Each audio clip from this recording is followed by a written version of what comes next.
Chandu sir, ఒక bedroom కి ఎన్ని సీలింగ్ లైట్స్ పెట్టాలో ఎలా క్యాలిక్యులేట్ చేస్తారు?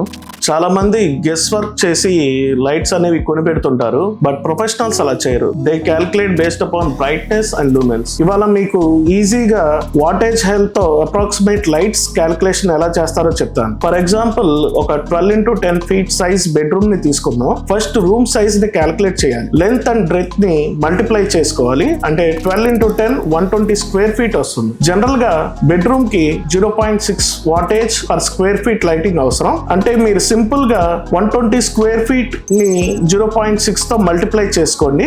72 wattage లైటింగ్ రిక్వైర్మెంట్ ఉంటుంది. ఇప్పుడు మీరు బెడ్రూమ్ లో 12 watt COB లైట్స్ గనక యూజ్ చేస్తుంటే 72 divided by 12 అంటే 6. టోటల్ 6 12 watt COB లైట్స్ అవసరం ఉంటుంది. సింపుల్ గా చెప్పాలంటే room size, room purpose, light wattage ఈ మూడు కంబైన్ చేస్తేనే పర్ఫెక్ట్ సీలింగ్ లైట్ క్యాలిక్యులేషన్ అనేది వస్తుంది. అప్పుడే మీ రూమ్ ఓవర్ బ్రైట్ గా కాకుండా, డల్ గా కాకుండా బ్యాలెన్స్డ్ గా, ప్రీమియం గా కనిపిస్తుంది. మీకు కూడా మీ ఇంటికి సీలింగ్ లైట్స్ లో ఎలాంటి కన్ఫ్యూజన్ ఉన్నా గానీ please do visit our Liberty Gold Lighting showroom, 1 Town, Samarangam chowk, Vijayawada.